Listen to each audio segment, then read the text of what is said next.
Hello. ചോട്ടാ മുംബൈ എന്ന ചിത്രത്തിൻ്റെ ഇന്ന് 7-ാം ദിവസത്തെ കേരള ബോക്സ് ഓഫീസ് കളക്ഷൻ റിപ്പോർട്ടാണ് ഇന്നൊരു വീഡിയോ ഭാഗത്ത്. വീഡിയോയിൽ വരുമ്പോൾ ഈ വീഡിയോ ലൈക്ക് ചെയ്യുക, ചാനൽ സബ്സ്ക്രൈബ് ചെയ്യാൻ വേണ്ടി ശ്രമിക്കുക.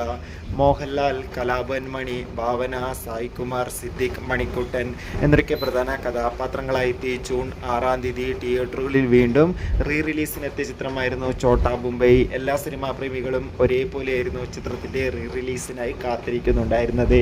അതിഗംഭീരമായ പോസിറ്റീവ് റെസ്പോൺസ് തന്നെയാണ് ഇന്ന് 7-ാം ദിവസവും ചിത്രത്തിന് വന്നുകൊണ്ടിരിക്കുന്നത്. അതുകൊണ്ട് തന്നെ ഏവരുമേറെ ആകാംക്ഷയോടെ ചിത്രത്തിൻ്റെ കളക്ഷൻ റിപ്പോർട്ടും അറിയാൻ വേണ്ടി കാത്തിരിക്കുകയാണ്. ഫൈനലി ചിത്രത്തിൻ്റെ 7-ാം ദിവസത്തെ കേരള ബോക്സ് ഓഫീസ് കളക്ഷൻ റിപ്പോർട്ടൊക്കെ പുറത്തുവന്നിരിക്കുകയാണ്. ഇന്ന് മാത്രം ചിത്രത്തിന് 20 ലക്ഷത്തിൻ്റെ അടുത്ത് വരെ കേരളത്തിൽ നിന്ന് കളക്ഷൻ നേടിയെടുക്കാൻ വേണ്ടി സാധിക്കുമെന്നാണ് ട്രാക്കിംഗ് റിപ്പോർട്ടുകൾ സൂചിപ്പിക്കുന്നത്. കാത്തിരിക്കാം നമുക്ക് ചോട്ടാ മുംബൈ എന്ന ചിത്രത്തിൻ്റെ കൂടുതൽ ബോക്സ് ഓഫീസ് കളക്ഷൻ റിപ്പോർട്ടിനായി. Bye by.